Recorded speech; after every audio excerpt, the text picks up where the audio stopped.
এই সিক্রেট মশলায় যদি একবার কুমড়ো এইভাবে বানিয়ে খান তাহলে অমৃত স্বাদ পাবেন। রুটি বলুন, ভাত, লুচি, পরোটা সব কিছুর সাথে সুপার টেস্টি লাগবে। নমস্কার বন্ধুরা, টেস্ট বেস্ট রেসিপিতে সবাইকে স্বাগত। আজকে হাজির হয়েছি সম্পূর্ণ নিরামিষ কুমড়োর রেসিপি নিয়ে। এইভাবে কুমড়ো বানিয়ে খেলে স্বাদ হবে দুর্দান্ত। চলুন দেখে নেওয়া যাক আমার আজকের রেসিপি। কুমড়ো রান্নার জন্য এখানে আমি একটু কাঁচা পাকা দেখে কুমড়ো কেটে নিয়েছি। পুরোপুরি পাকা কুমড়ো নিইনি, আর কুমড়োর খোসাটা যেহেতু একদমই কচি আর সবুজ, তাই খোসা সহই কুমড়োটাকে আমি বেশ বড় টুকরো করে কেটে নিয়েছি। আপনারা চাইলে অবশ্যই খোসাটাকে ফেলেও দিতে পারেন, আবার পুরো পাকা কুমড়োতেও রান্নাটা করতে পারেন। এবার রান্নার জন্য প্রথমে আমরা কড়াইতে তেল গরম করে নেব। তেল ভালো করে গরম হয়ে গেলে প্রথমে আমরা কেটে নেওয়া কুমড়োগুলোকে একটু ভেজে নেব।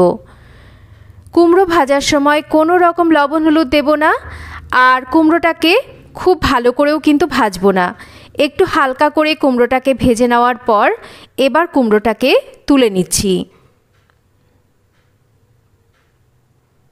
কুমড়োতে দেওয়ার জন্য কুমড়োর সাথেই সামঞ্জস্য রেখে আমি বেশ একটু বড় টুকরো করে আলু কেটে নিয়েছি, আর আমি এর সাথে কয়েকটা পটলকেও কেটে নিয়েছি।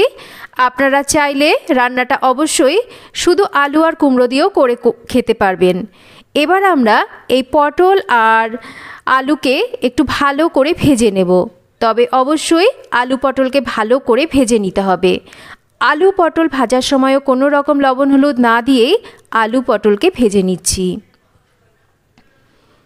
আলু পটল ভেজে নেওয়ার পর এবার এগুলোকে তুলে নেব, আর এই তেলের মধ্যেই ফোড়ন দেব একটা শুকনো লঙ্কা, তেজপাতা, আর তার সাথেই দেব অল্প করে একটু পাঁচফোড়ন।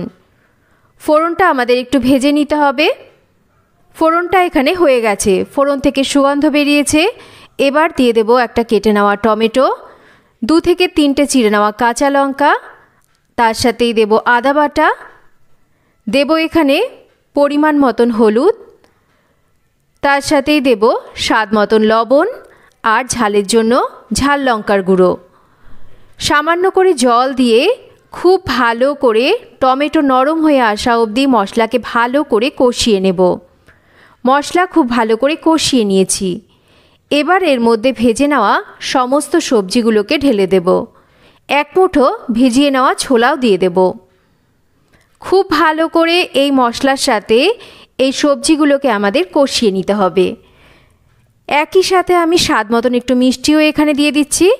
এবার খুব ভালো করে সবজিগুলোকে মশলার সাথে কষিয়ে নিচ্ছি। এই রান্নাতে যে সিক্রেট মশলার ব্যবহার করব, সেই সিক্রেট মশলা কিন্তু আমি এখনও এই রান্নাতে দিইনি। মশলা ভালো করে কষানো হয়ে গেছে।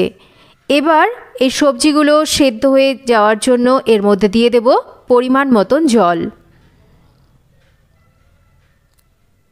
জলটাকে দিয়ে ভালো করে একটু মিশিয়ে নেওয়ার পর এবার আমরা ঢাকা দিয়ে সবজি সেদ্ধ হতে দেব। ততক্ষণ এবার আমরা সেই সিক্রেট মশলা তৈরি করে নেব। দেখুন এখানে নিয়েছি গোটা জিরে হাফ টেবিল চামচ নিয়েছি গোটা ধনে, কয়েকটা গোলমরিচ, 2টো ছোটো এলাচ, আর 1 টুকরো দারচিনি। খুব ভালো করে মশলাগুলোকে আমরা একটু ড্রাই রোস্ট করে নিয়ে ঠান্ডা করে গুঁড়ো করে নেব। মশলা আমি বানিয়ে নিয়েছি। এদিকে ঢাকাটা সরিয়ে নিচ্ছি, চেক করে নিচ্ছি সমস্ত সবজি ভালো করে সেদ্ধ হয়েছে কিনা। সবজিগুলো খুব ভালো করে সেদ্ধ হয়ে গেছে। এবার বানিয়ে যে গুঁড়ো করে নিয়েছি মশলাটা, সেই মশলার গুঁড়োটাকে দিয়ে দেব। গ্যাসের ফ্লেমটাকে মিডিয়ামে রেখে ভালো করে একটু নাড়াচাড়া করে রান্না করব। আর কয়েকটা আলু কুমড়োকে আমরা একটু ভেঙে দেব, যাতে ঝোলটা একটু ঘন হয়। তবে সব আলু কুমড়োকে কিন্তু ঘাটা যাবে না। 2-1টা আলু কুমড়োকে একটু ভেঙে নিয়ে রান্না করে নিয়েছি। ঝোলটা বেশ একটু ঘন হয়ে গেছে। এবার এটাকে আমাদের নাবিয়ে নিতে হবে। 5 মিনিট স্ট্যান্ডিং টাইমে রাখার পর এবার এটাকে সার্ভ করে দিচ্ছি। গরম ভাত, রুটি, লুচি, পরোটার সাথে কুমড়োর এই রেসিপি খেতে কিন্তু সুপার টেস্টি লাগে। সম্পূর্ণ নিরামিষ কুমড়োর এই ঝাল আর মিষ্টি স্বাদের রেসিপি আপনারা একবার অবশ্যই বাড়িতে যে কোনো নিরামিষ দিনে বা যে কোনো দিনে বানিয়ে খান। আশা করছি রেসিপিটা আপনাদের সবার খুব ভালো লাগবে। তো কেমন লাগলো আজকের এই সম্পূর্ণ নিরামিষ কুমড়ো রেসিপি একটা কমেন্ট করে জানাবেন। রেসিপি ভালো লাগলে একটা লাইক করবেন, রেসিপিটা শেয়ার করবেন। আর যদি চ্যানেল সাবস্ক্রাইব করা না থাকে তাহলে চ্যানেলটাকে সাবস্ক্রাইব করবেন। সবাই ভালো থাকবেন, আবার ফিরে আসব নতুন কোনো রেসিপি নিয়ে। এতক্ষণ আমার সাথে থাকার জন্য অসংখ্য ধন্যবাদ। সবাই ভালো থাকবেন, সুস্থ থাকবেন।